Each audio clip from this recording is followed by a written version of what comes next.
Before Wallis Simpson shattered a monarchy, there was another woman who held the heart of the Prince of Wales for 16 long years. Her name was Freda Dudley Ward, and though history has tried to forget her, Edward himself once admitted he could never breathe without her. What makes her story even more shocking is that she came before the Abdication scandal, before the crown fell into chaos, and she might have been the woman who could have saved him, if only fate had played differently. If stories like this captivate you, don't forget to subscribe, because on this channel we bring you the untold lives of remarkable women. Now, let's begin the untold life of Freda Dudley Ward. She was born Winifred May Birkin on July 10th, 1894, in Nottingham, into a family of privilege, money and strict expectations. Her father, Colonel Charles Birkin, carried himself like the empire he represented, cold, rigid and unbending. He ruled their household like a regiment. Meals were stiffly silent, every movement governed by rules, every word weighed. To him, appearances mattered more than warmth, and reputation more than laughter. But her mother, Claire Lloyd, a spirited New Yorker with a Parisian heart, was nothing like him. Known as Pearlie for her radiant smile, she filled the house with music and light, softening the walls of that iron world. She told her children stories of faraway places, encouraged their imaginations, and refused to let the silence of her husband define the home. Where Charles was iron, Claire was velvet, and Freda inherited both. As the eldest of four, Freda was expected to embody perfection, polite, graceful, obedient, flawless in her manners. Outwardly, she delivered exactly that. But beneath her polished exterior was a restlessness, a spark that longed to break free of the lace curtain her family had woven around her life. That yearning came alive during her years at Heathfield, a prestigious boarding school where young girls of England's wealthiest families were groomed into models of decorum. The rules were endless, the rituals suffocating, and one sweltering summer afternoon, Freda could no longer take it. Rallying her friends with an audacity that shocked them all, she led a daring escape. Skirts catching on ivy walls, laughter spilling into the open air, they ran toward freedom. Their destination was the Ascot races. Champagne, bright hats, the roar of horses, a world away from the polished monotony of the classroom. The fallout was swift. Word spread. Her scandalized teachers dismissed her from the school. To Freda, it was a small price for freedom.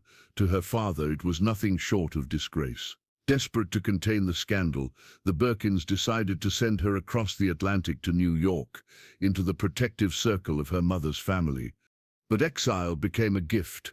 In New York, Freda flourished.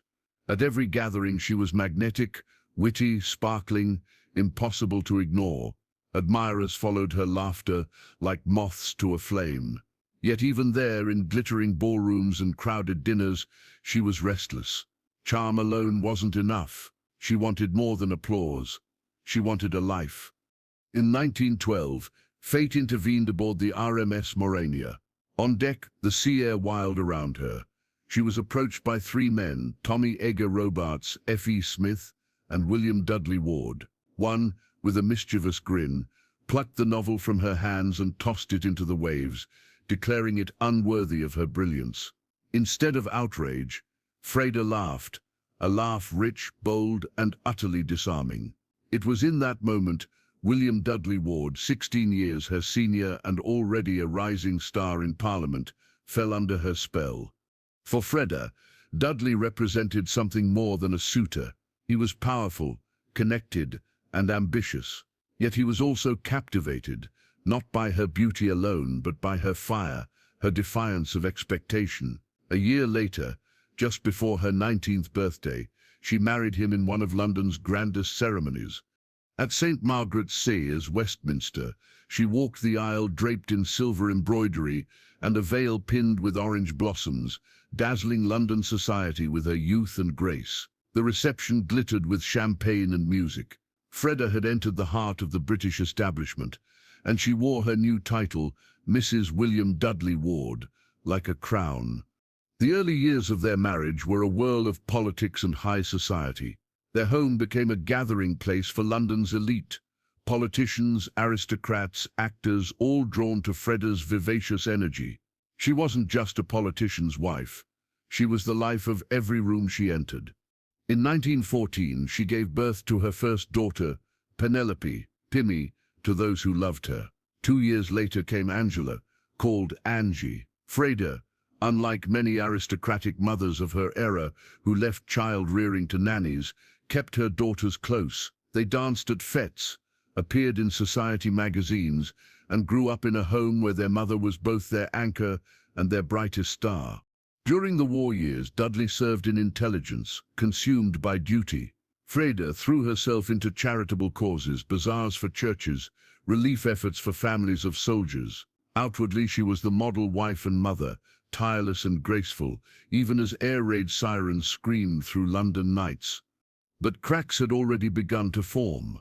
Dudley's political career demanded more of him than his marriage. He was often absent, his attention consumed by Parliament and court duties.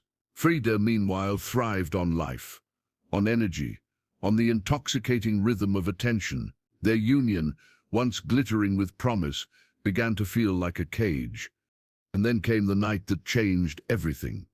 London was under attack. Air raid sirens wailed across the city, the deep hum of German Zeppelins echoing overhead, anti-aircraft fire rattling through the darkness. Freda and a friend ducked into the shadows of Belgrave Square, their breath curling in the icy March air. Then, a door opened. Laughter and light spilled into the street. A woman beckoned them inside. And there in the cellar, among the crowd of guests sheltering from the bombs, she met him, Edward, the Prince of Wales. He was elegant, restless, his eyes scanning the room until they found hers, petite dark curls framing a face alive with curiosity, blue eyes that sparkled even in the dim glow of candlelight. Her laughter rose above the tension in the air, and Edward was transfixed. That night would set in motion one of the most scandalous, intoxicating affairs of the 20th century, a love story that would shape the destiny of a prince and alter the monarchy forever. The moment their eyes locked in that dimly lit cellar, something shifted. Edward, heir to the British throne, accustomed to the stiff rituals of court and the cautious smiles of courtiers, felt an unfamiliar rush. Freda, with her laughter echoing against the stone walls, was unlike anyone he had ever met. She wasn't intimidated by his title. She didn't flatter him, didn't bow to the weight of his future crown. She treated him as though he were simply another man in the room. And for Edward, that was intoxicating. When the all-clear sirens finally sounded, the party moved back upstairs. Music swelled, glasses clinked, and the city, though still shrouded in smoke, seemed to come alive again. Edward sought her out. On the dance floor, they moved as if they had been paired for years, their rhythm so natural that the world around them blurred. For a brief moment, the Prince of Wales forgot who he was, and Freda was the reason. By dawn, as the pale light crept across London, Edward insisted on escorting her home. They lingered beneath a street lamp, the air heavy with unspoken possibilities. When he asked if he could come inside, she smiled with a gentle refusal. Confident, playful, and entirely in control. Edward was left standing in the cool air, her laughter still ringing in his ears. The very next day, he wrote to her. It was the beginning of a flood of letters that would last for years, each one more desperate, more raw than the last. Yet fate played its first mischievous trick. His first letter, intended for Freda, landed in the hands of her mother-in-law instead. Mistaking herself as the intended recipient, the elder Mrs. Dudley Ward invited the prince to tea. Edward, awkward but polite, found himself sipping tea with the wrong woman. He left embarrassed, but undeterred. Soon after, he met Freda again. This time, there were no mistakes. Edward pursued her relentlessly. He was not a man easily denied, yet around Freda he became almost boyish, nervous, eager, desperate for her approval. She, with her warmth and her wit, made him feel at ease. For Freda, the thrill of having the most eligible bachelor in the world chasing her was undeniable. But she was far from passive. She played her own part with confidence, offering just enough affection to keep him enchanted, while never surrendering all of herself. Their secret meetings soon became legend among a tight circle of confidants. They would escape to KB's farm, a secluded retreat owned by her sister-in-law near Windsor. There, hidden from prying eyes, they laughed, talked, and carved out stolen hours. Edward would later call those their best stunts, his letters filled with fond recollections of afternoons spent away from the suffocating rituals of the palace.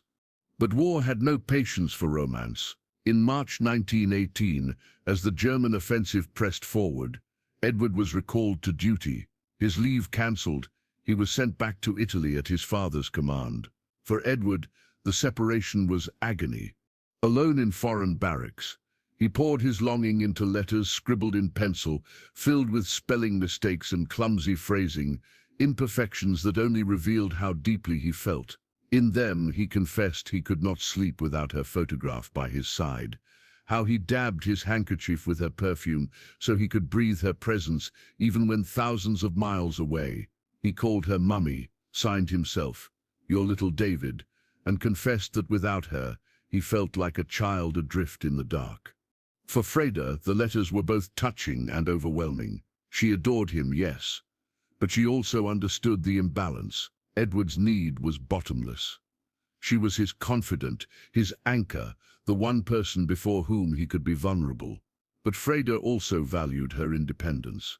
She knew she could never be consumed entirely by a man, even a prince. While Edward longed for her in the trenches, Freda's life in London carried on. She worked with the Voluntary Aid Department, offering support to wounded soldiers, and threw herself into charity work. But she was not immune to temptation. During this time, she began a brief affair with Captain Reginald Seymour, an equerry to the king. In his letters to her, Seymour cheekily referred to Edward as "your young man," acknowledging the strange triangle they all occupied.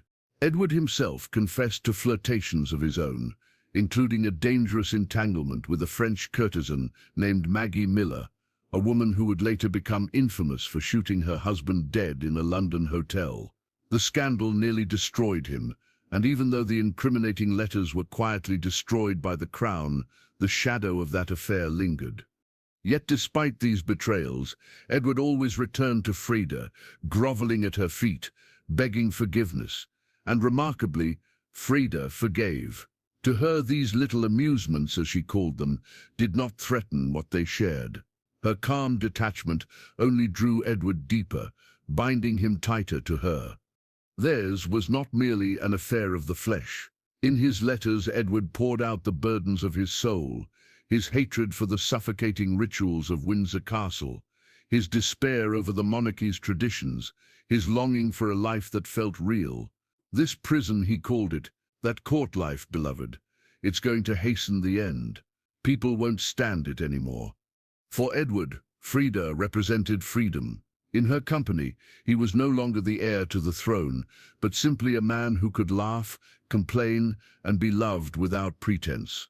For Freda, he was both exhilarating and exhausting, a prince whose devotion gave her power, yet whose dependence sometimes felt like a weight she could never put down.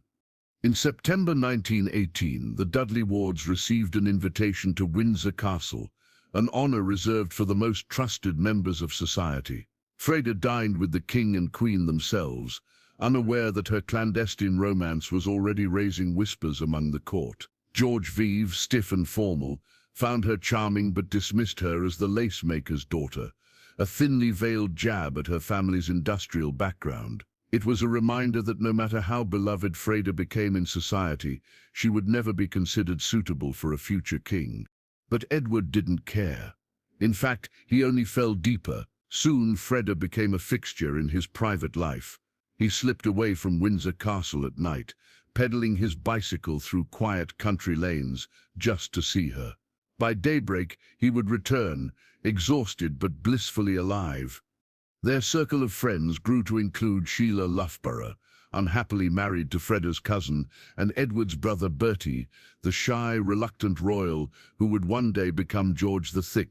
Together, they formed what Edward affectionately called the Bear Leaders, a private club where the prince could let down his guard.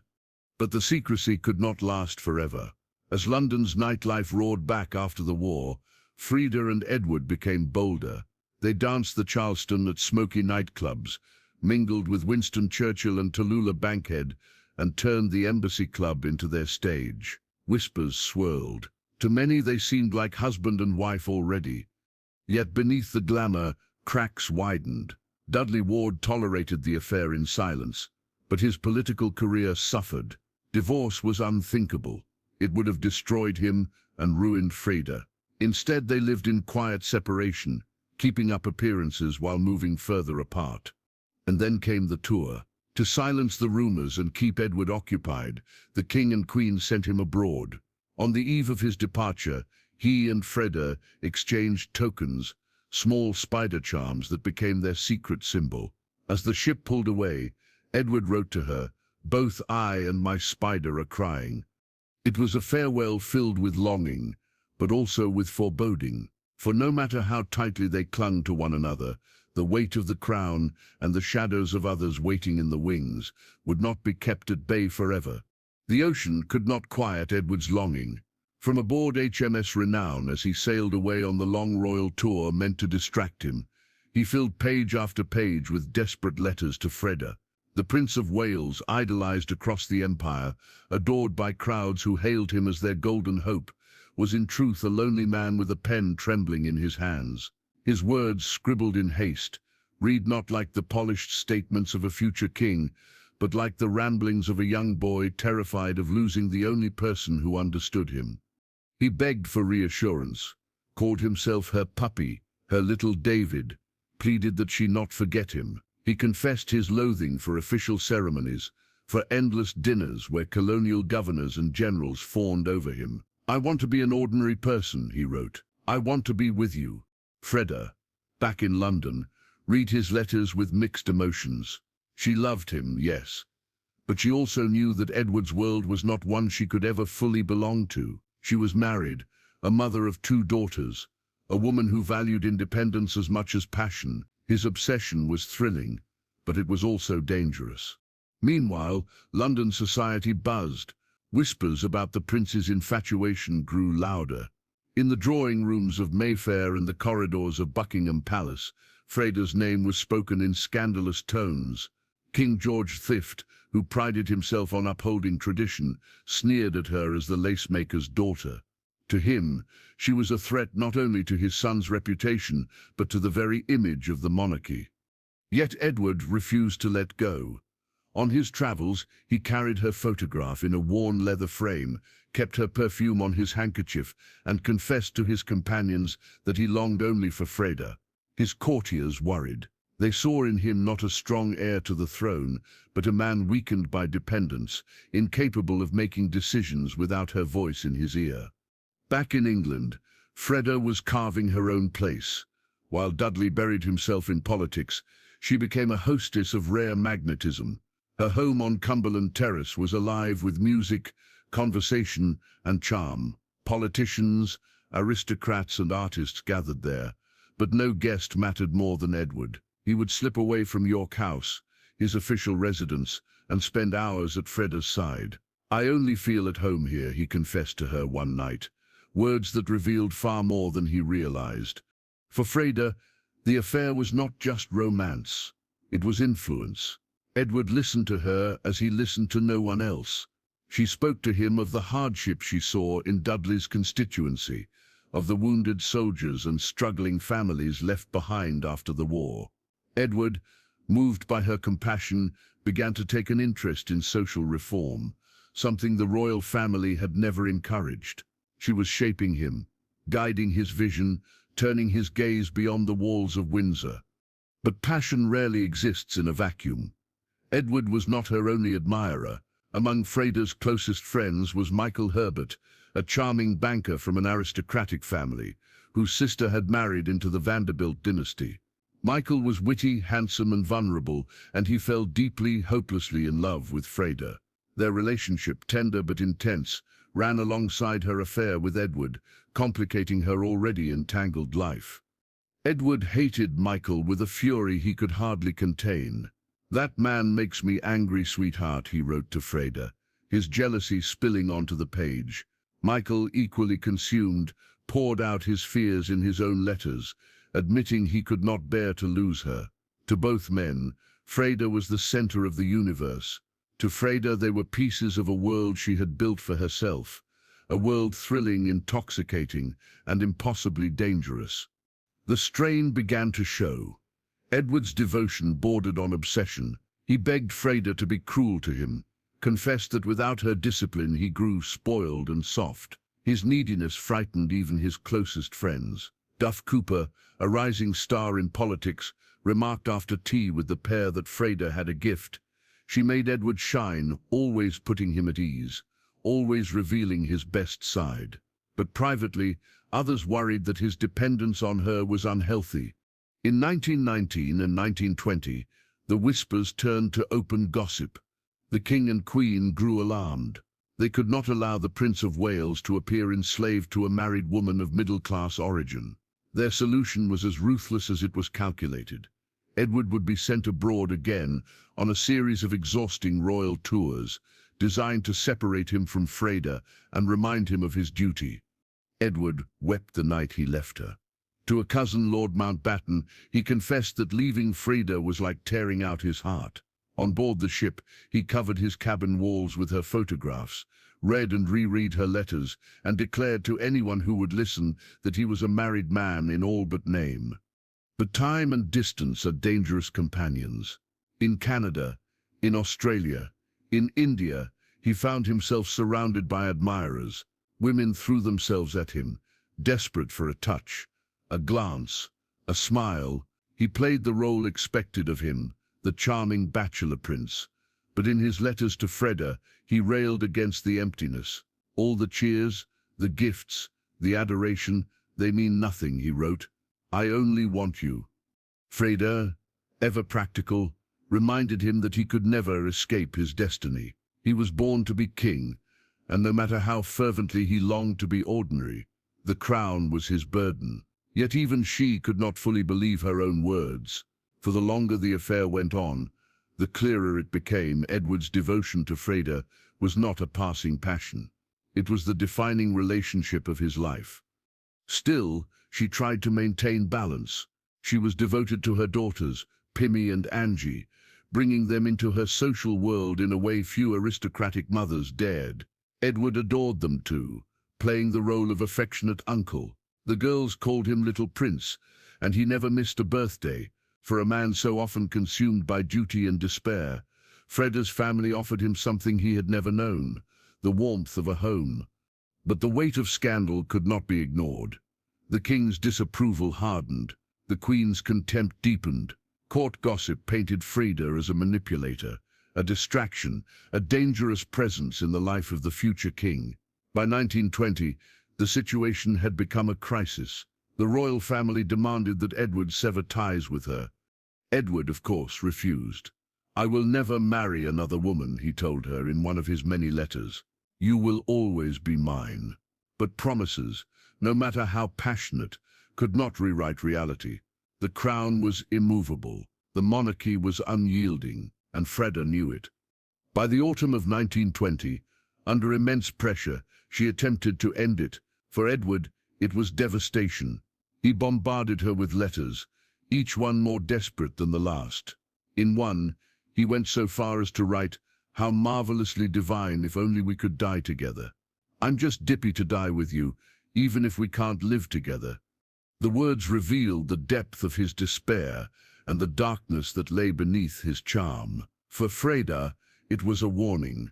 Loving Edward meant walking a line between passion and destruction. She was not just the mistress of a prince. She was the keeper of his sanity, the anchor that kept him from collapsing under the weight of a crown he never wanted.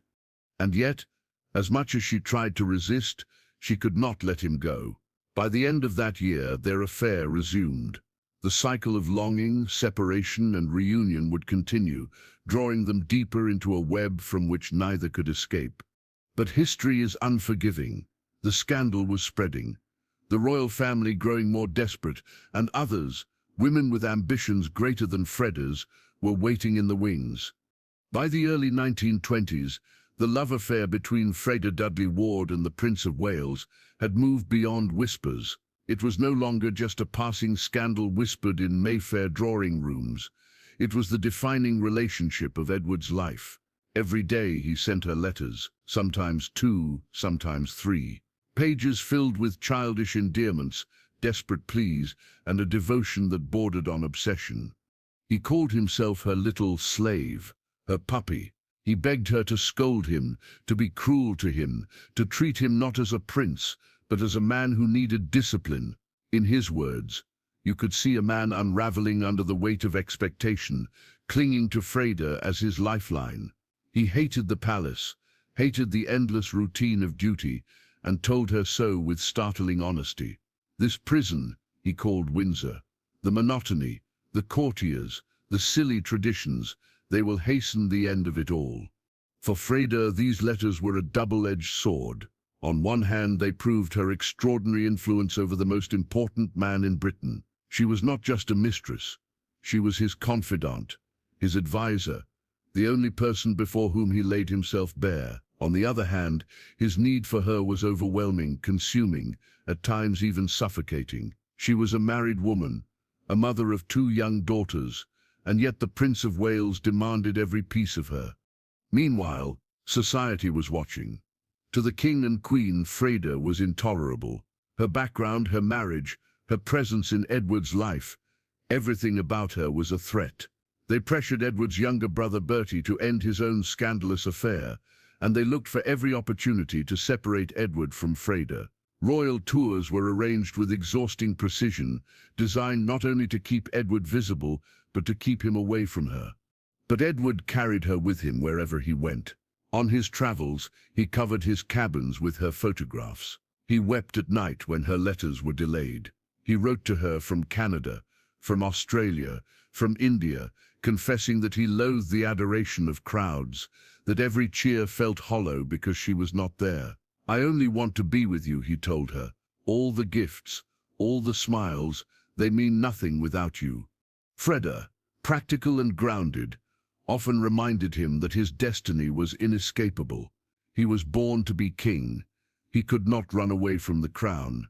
Yet even she began to see that Edward did not want a throne. He wanted escape, and in his mind she was the only way out. But Freda's life was more complicated than Edward realized. While he clung to her as his salvation, she had other entanglements. Michael Herbert, a wealthy banker with aristocratic roots, had fallen deeply in love with her. To him, Freda was not just a lover, but his great chance at happiness. He wrote to her constantly, begging for reassurance, confessing his fear of losing her. Edward hated Michael with a passion. In his letters he railed against him, calling him an intruder, a rival, someone he longed to confront. Michael, for his part, simmered with jealousy, confessing to Freda that her time with Edward tormented him. The rivalry between the 2 men, one a prince and the other an aristocratic banker, left Freda at the center of a storm she could not fully control. Her husband, Dudley Ward, tolerated the situation in silence. Divorce would have destroyed his political career and scandalized their world, so instead the couple drifted into quiet separation. They appeared together at events when necessary, but in private their lives diverged. Freda's heart was elsewhere, divided between 2 men who each demanded more of her than she could give. By 1922, the pressure was mounting. Edward's devotion to Freda was so obvious that even Winston Churchill remarked on it. "It is quite pathetic," he told his wife, noting how the prince's love for her seemed to eclipse everything else in his life. Churchill, ever the sharp observer, also warned that society would grow tired of it, that the door to this affair would have to be either open or shut. Freda herself began to feel the toll. Edward's endless letters, his constant need for reassurance, his emotional swings from adoration to despair, it was exhausting. At times she tried to pull away, to remind him that their relationship could never become what he dreamed. But each time, Edward dragged her back with desperate pleas.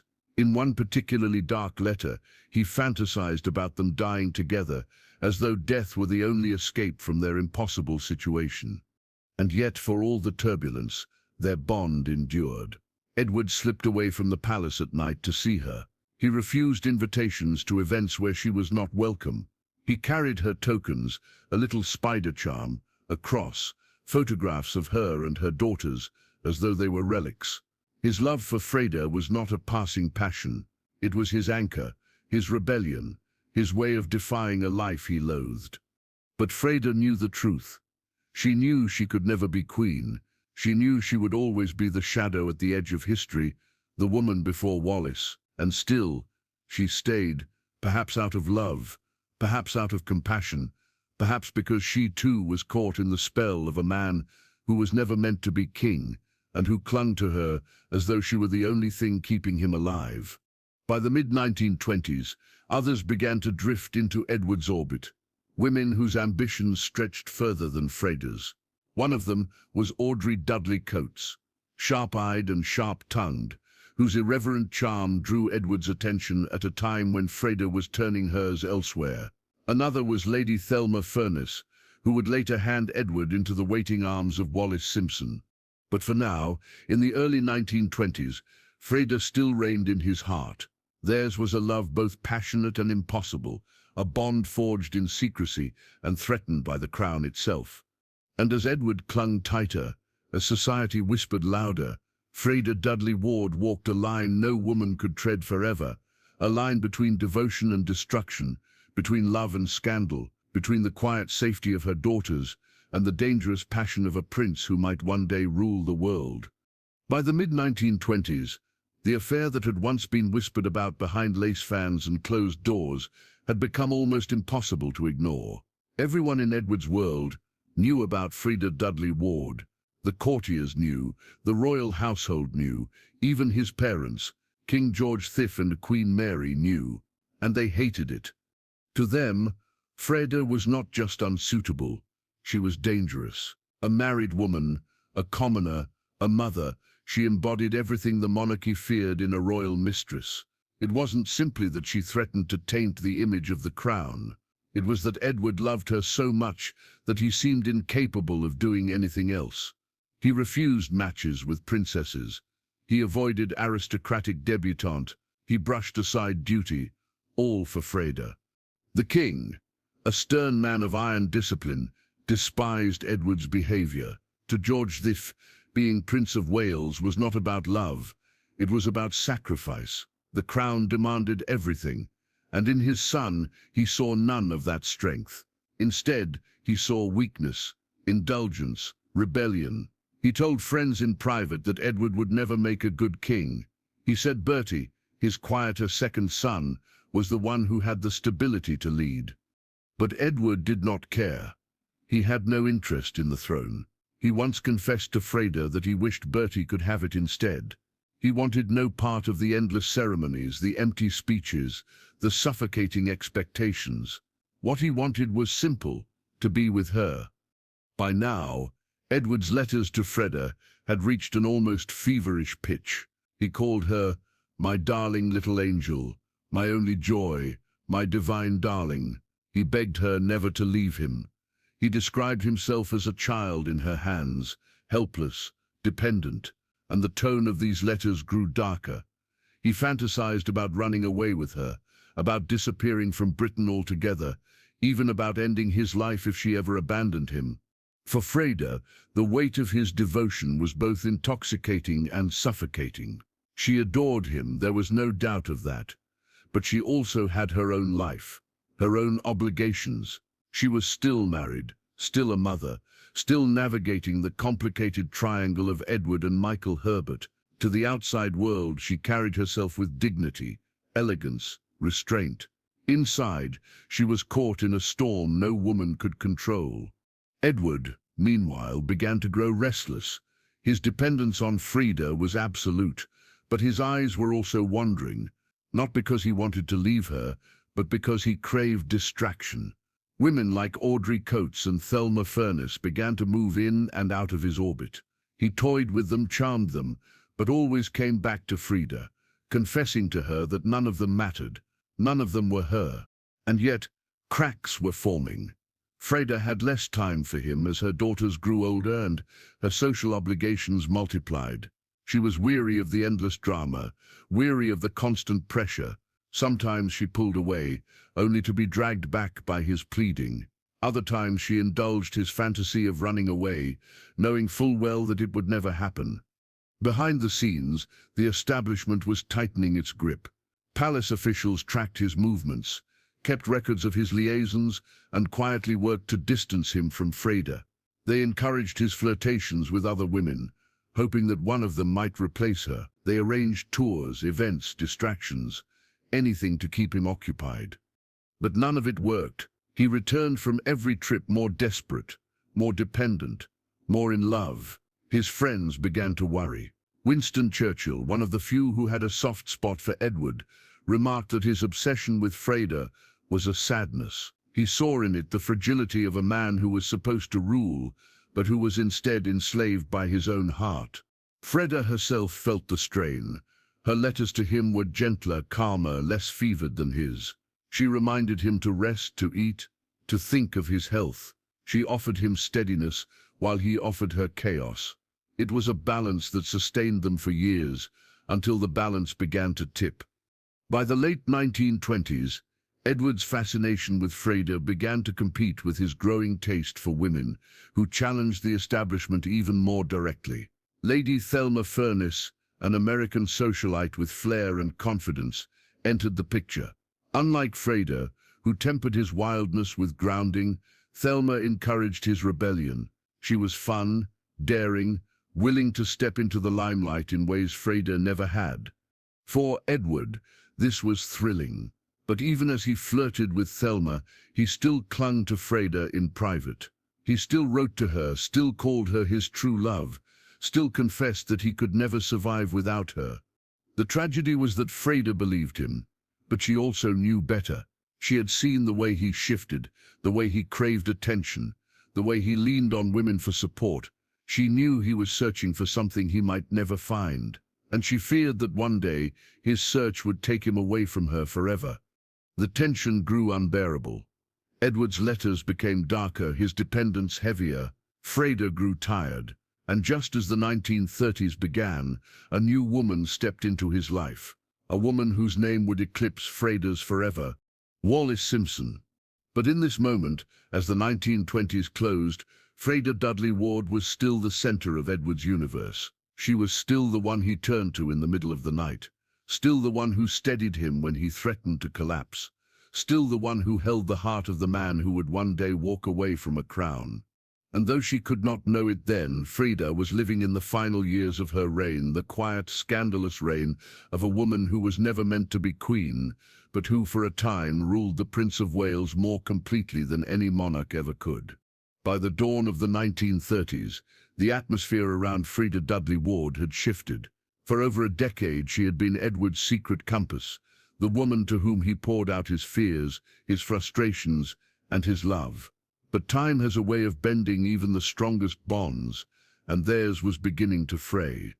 Edward's need for her had not lessened, but it had grown unstable. His letters, once adoring and childlike, now carried tones of anger, jealousy, and despair. He would accuse her of neglecting him, of caring more for her daughters or her husband's affairs than for his desperate heart. And then, moments later, he would beg her forgiveness, drowning her in words of love. It was not devotion anymore. It was dependency. Freda, ever the composed socialite, began to feel trapped. She had given him so much of herself, but she was still a wife and a mother, tethered to duties beyond his world.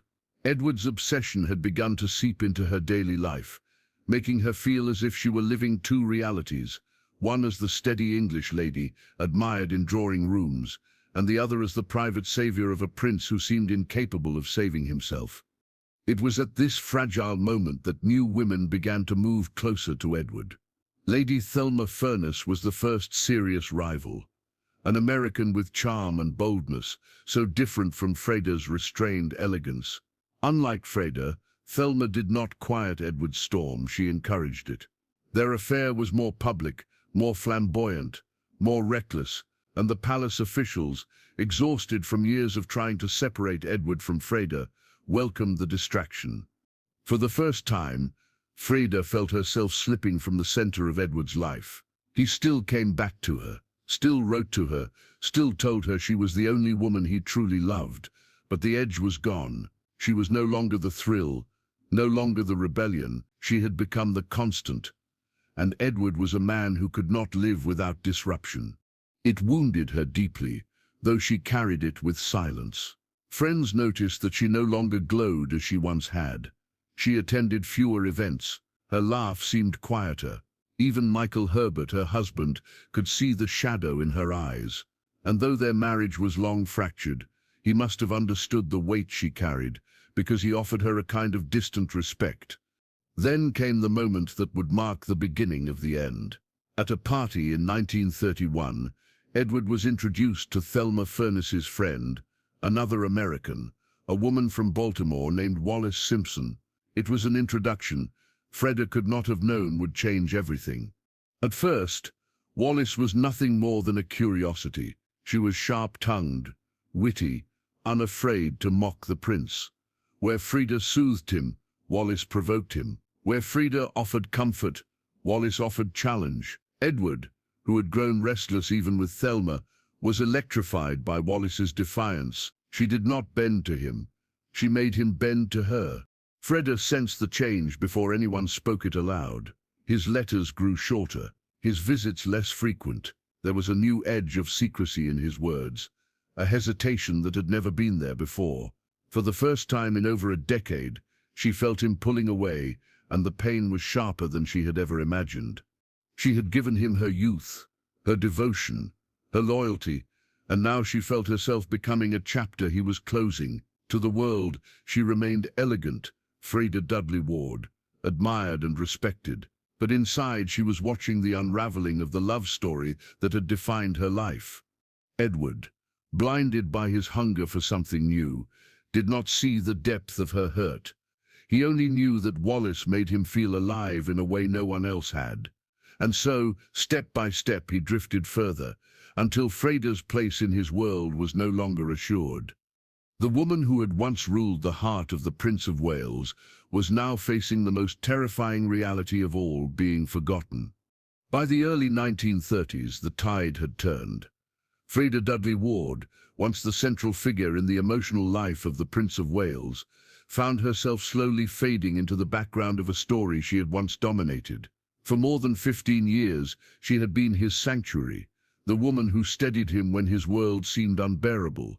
But now her role was changing, slipping away almost imperceptibly, replaced by a woman who would come to alter the fate of the monarchy itself. Wallis Simpson was everything Freda was not. American, brash and outspoken, she walked into Edward's orbit not as a comfort, but as a force of disruption. Where Freda soothed and reassured, Wallis challenged and provoked. Edward, weary of stability, found in her a dangerous thrill. For a man addicted to escape, her sharpness became irresistible. Freda felt the shift immediately. She had always known how to read Edward's moods, and she sensed that something had unsettled his heart. His letters, once overflowing with tenderness, became scattered, sometimes delayed for weeks. When he did write, there was a detachment she had never felt before. He still declared his love, still told her she was his only salvation, but the urgency had dulled. It was as though his words were rehearsed, no longer alive with the desperation that once defined them. Society whispered too. London's elite had long known about Freda and Edward, though they pretended not to. Now, however, tongues wagged about the American woman who had caught his eye. Freda, who had mastered the art of discretion, found herself being compared to Wallis's audacity. She was the quiet English rose, Wallis was the wildfire, and Edward, for all his titles, craved the flame. What wounded Freda most was not merely the loss of his passion, but the loss of his dependence. For years he had leaned on her as though she were the only thing keeping him steady. He had called her his darling Freda, begged her never to abandon him, confessed that he could not endure life without her, and now he was giving that vulnerability to another. It was as if she had been replaced not only in his arms, but in his very soul. In private, Freda bore it with dignity. She did not lash out, nor did she seek revenge.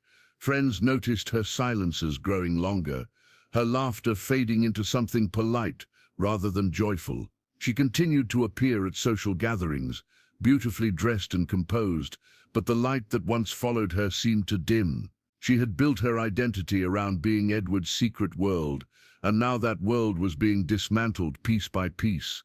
Edward himself seemed blind to the depth of her pain. His obsession with Wallis grew quickly, consuming him in a way even Freda could not have predicted.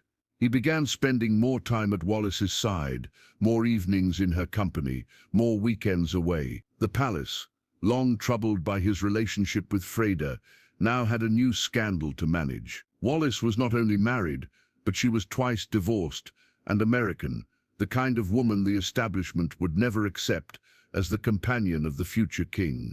Yet Edward did not care. In fact, the very disapproval fueled his passion. Where Freda had been his escape from duty, Wallis became his weapon against it. She represented rebellion, a defiance of everything expected of him. And Edward, who had always resented the rigid structure of monarchy, found himself intoxicated by the idea of breaking it apart for her. For Freda, the realization was brutal. She had once imagined herself as Edward's anchor for life, the woman who would stand beside him in shadows even if never in public. But as his obsession with Wallis deepened, she saw the truth. She was no longer essential to him. She was history. The final blow came not in a single dramatic scene, but through countless small humiliations, cancelled visits, unanswered letters, excuses that felt like lies. The man who once wept for her absence now failed to notice her presence. She was watching, in real time, as her great love dissolved into memory. And yet, Freda did not unravel. She clung to her dignity, refusing to become a figure of scandal. She did not fight Wallis openly, nor did she plead with Edward to return to her. Instead, she retreated gracefully, letting silence speak where words would not. It was the only power she had left, the quiet strength of a woman who had given everything and now chose to carry her heartbreak with composure. But inside, the wound was deep. She had not only lost the love of her life, she had lost the identity that came with it. For years she had been the secret queen of his heart. Now she was a forgotten chapter, erased by a woman who would soon shake the monarchy to its very core. The world was beginning to turn its gaze toward Wallis Simpson, the woman who dared to hold a king in her hands. And Freda Dudley Ward, who had once been the center of his universe, was left in the shadows, watching history move past her. By the mid-1930s, the transformation was complete. The Prince of Wales, once tethered to Freda Dudley Ward by bonds of desperate affection, had given his heart and his will to Wallis Simpson. What began as whispers in drawing rooms was now an open scandal, dominating both gossip columns and the worried conversations within Buckingham Palace. For Freda, the shift felt like watching a play in which she had once held the starring role, only to be replaced without applause, her part erased as though it had never mattered. But she had mattered, perhaps more than Edward ever understood. For 15 years, Freda had been his solace, the safe harbor where he confessed his fears and escaped the suffocating expectations of kingship. Now, as he drowned himself in Wallis's dangerous orbit, Freda remained in the background, a silent witness to the unraveling of the monarchy. She had lost her place at his side, but she had not lost her clarity. She saw where his obsession was leading, and though she said nothing publicly, she carried the heavy knowledge that the man she had once steadied was hurtling toward a collision with destiny. The differences between Freda and Wallis could not have been starker. Freda had been discreet, shielding Edward from scandal, even as she gave him her entire heart. Wallis, by contrast, thrived on provocation. She was sharp-tongued, unafraid to challenge him, and perfectly willing to take the spotlight. Where Freda had hidden in the shadows, Wallis walked boldly into the glare. Edward, always resentful of being managed by the establishment, seemed to delight in her defiance. He was no longer looking for refuge. He was looking for rebellion. Freda watched as invitations that once bore her name were redirected elsewhere. His letters stopped coming altogether. The man who had once poured his soul onto pages for her now belonged entirely to another. Even their final meetings were marked by distance. Edward seemed distracted, impatient, as though seeing Freda reminded him of a version of himself he was desperate to forget. She represented stability, a quiet intimacy, but Edward no longer wanted quiet. He wanted fire, no matter how destructive it might be. And so Freda chose silence. She did not fight for him. She did not claw her way back into his world. It was not her way. Instead, she faded with dignity, allowing Wallis to claim the place she had once held. Friends close to her noted the quiet heartbreak in her eyes, the way her laughter never quite reached the same warmth again. But she never spoke bitterly of Edward. She never betrayed the intimacy they had shared.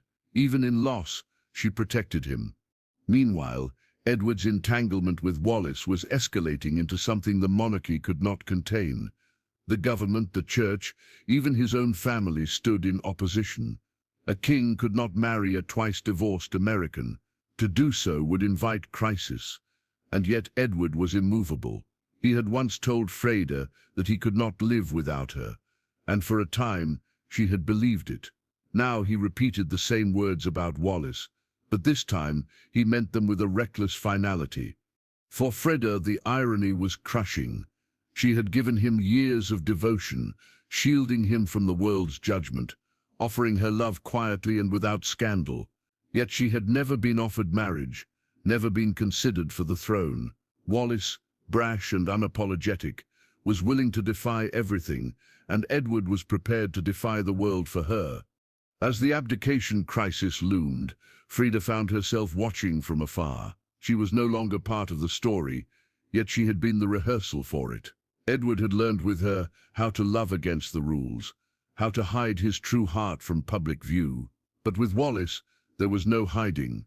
His defiance was on full display, and it would cost him the crown. In those final months before Edward's fateful decision, Freda was rarely mentioned. The world had already forgotten her, consumed instead by the scandal of the king and the American divorcee. Yet behind that silence lay a truth history often overlooks. Before Wallis, there had been Freda. Before the crown was shaken, Freda had steadied it.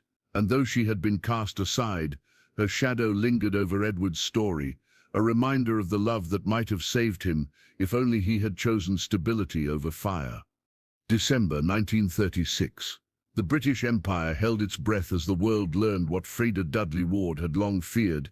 Edward, Prince of Wales, now King Edward VIII, was prepared to give up the throne for Wallis Simpson. The announcement stunned the public, rattled Parliament, and sent shockwaves through the monarchy. Yet for Freda, the crisis was not a revelation. She had seen it coming, each step leading to this precipice. She had watched the man she once steadied slip further into the storm, blinded by his obsession with a woman who thrived on disruption. For years, Freda had been Edward's sanctuary, the one who absorbed his insecurities and softened the crushing weight of expectation. But as she listened to the abdication speech on the wireless, her heart tightened. He spoke with passion about his love for Wallis, insisting he could not carry out his duties without the woman I love at his side. To the world, it was a shocking declaration of romance. To Freda, it was déjà vu. She remembered his words in the letters he once sent to her, almost identical in sentiment. Once it had been Freda he could not live without. Now her place in history had been overwritten. The streets buzzed with disbelief. Some saw Edward as a romantic hero, sacrificing crown for love. Others saw him as reckless, weak, unfit to bear the responsibilities of kingship. What few acknowledged was the quiet truth. Freda had given him the chance to be both king and lover, to balance duty and desire. With her, he had never needed to choose. But Edward was not a man who wanted balance. He craved extremes. And in Wallis he found the chaos that mirrored his rebellion against the life he had been born into. Freda did not seek the spotlight during the crisis. She did not write memoirs or grant interviews. Instead, she watched history unfold from the shadows, carrying the weight of knowing she had once been the heart at the center of this story. Her friends whispered that she listened to the abdication broadcast alone, tears running down her face, though she never spoke of it publicly. For a woman who had been so deeply intertwined with the future king's soul, her silence was its own act of devotion. The irony was brutal. The monarchy had tolerated Freda for years, despite whispers and disapproval, precisely because she was discreet. She had understood the delicate line between private desire and public duty. Wallis did not. Where Freda had concealed, Wallis provoked. Where Freda had soothed, Wallis demanded. The establishment had looked the other way with Freda because she posed no threat to stability. But Wallis shattered the very structure of the crown, and Edward chose her anyway. The abdication left scars that would never heal. Edward, stripped of his throne, became the Duke of Windsor, exiled to a life of wandering and fading influence. Wallis became his wife, but never his queen. For the rest of their days, they lingered on the fringes of high society, symbols of scandal rather than sovereign authority. To the public, they were the couple who chose love over duty. To Freda, they were a reminder of everything lost, not only to her but to the monarchy itself. And yet, Freda did not collapse under the weight of heartbreak. Unlike Edward, she found resilience in moving forward. She remained within the aristocratic circles, her charm and warmth still admired by friends and acquaintances. She continued her own life, quietly but firmly, without bitterness. There was no public scandal tied to her name, no humiliating downfall. History may have overlooked her, but those who knew her understood. She had carried the future king through some of his most vulnerable years, and without her, he might have broken long before Wallis arrived. It was said that Edward never truly forgot Freda, even as he dedicated himself to Wallis. Letters discovered years later hinted at lingering memories, a wistfulness for the woman who had once been his shelter. But he had chosen fire over steadiness, chaos over calm. Freda had been the love that asked nothing of him, and perhaps that was why he let her slip away. He longed for the kind of rebellion Wallis embodied, even if it consumed him in the end. For Freda, the pain of being replaced was undeniable. Yet she carried herself with dignity, refusing to reduce her life to bitterness. She had been part of history, though the official story erased her. She had loved a man who would one day become king, and watched him abandon everything, not just her, but the crown itself. Few women could claim such an intimate place in history, and fewer still could carry it with such silence. As the Duke and Duchess of Windsor settled into their long exile, Freda remained in England, rooted in the society that had once whispered about her. She became almost ghost-like in the narrative of Edward's life, her role diminished to a footnote overshadowed by Wallis. But those who had seen the depth of their bond knew better. Freda had been more than a mistress. She had been his first great love, the one who taught him how to open his heart, even if he later used that lesson to destroy himself. By the end of the 1930s, the world had changed. War loomed. The monarchy had reshaped itself under George VI, and the scandal of the abdication gave way to new crises. Freda's name faded from public consciousness, but in private circles she remained admired, a woman who had touched a king yet lived without bitterness or spectacle. She carried on, a survivor in a story that had consumed others. For Edward, there would always be the shadow of what might have been. With Wallis, he gained infamy but lost a kingdom. With Freda, he might have kept both love and duty, had he been strong enough to see it. History would never frame her as the woman who almost saved the monarchy, but in truth, she had been exactly that. History is often merciless, remembering those who shout the loudest while silencing the ones who bore their roles with quiet grace. For Freda Dudley Ward, that silence became both her shield and her erasure. While Wallis Simpson's name burned across newspapers and history books, Freda's story faded into whispered recollections, her significance hidden behind the glittering chaos of abdication. Yet without Freda, there might never have been a Wallis. She was the first to capture Edward's heart, the one who steadied him when he wavered under the crushing expectations of a throne he would never truly embrace. Freda's later life was lived with dignity, far from the firestorm she once embodied. She never sought revenge, never capitalized on her history with Edward, never sold her letters or traded her past for notoriety. Others in her position might have written memoirs, cashed in on the gossip, or sought to remind the world of their importance. Freda chose differently. Her silence preserved her dignity, though it also ensured her erasure. She would never be the woman who ruined a king. She would be the woman who had loved him quietly and let him go. Her marriage to William Dudley Ward had long since unraveled, and in the years that followed, she found companionship elsewhere. Yet nothing ever rivaled the passion and intimacy she had shared with Edward. It had not been a scandalous obsession or a theatrical rebellion. It had been steady, real, rooted in genuine affection. Freda had offered him what no one else could, normalcy. And perhaps, in the strange way of history, that was why he let her slip away. Edward did not want normal.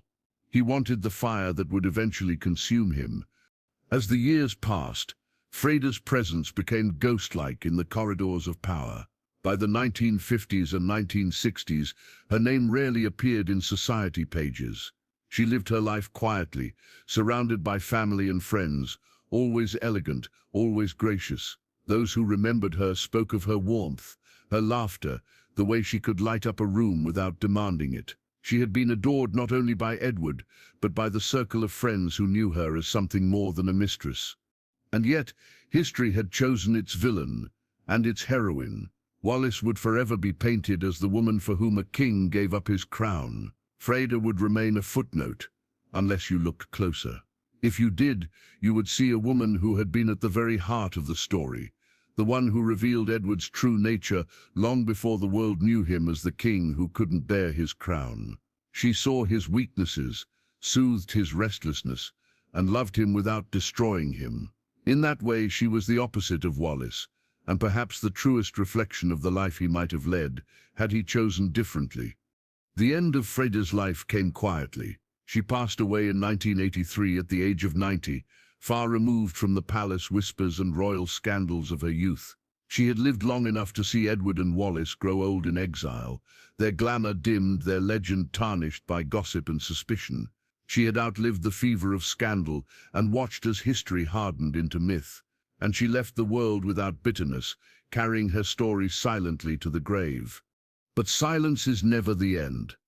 Today, as historians revisit the tangled web of Edward VIII's life, Freda's name resurfaces, not as a curiosity but as a revelation.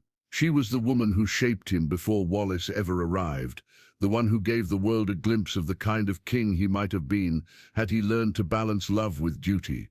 Her story is not one of scandal, but of sacrifice. She loved deeply, lost quietly, and endured with grace. The lesson in Freda's life is one history often forgets.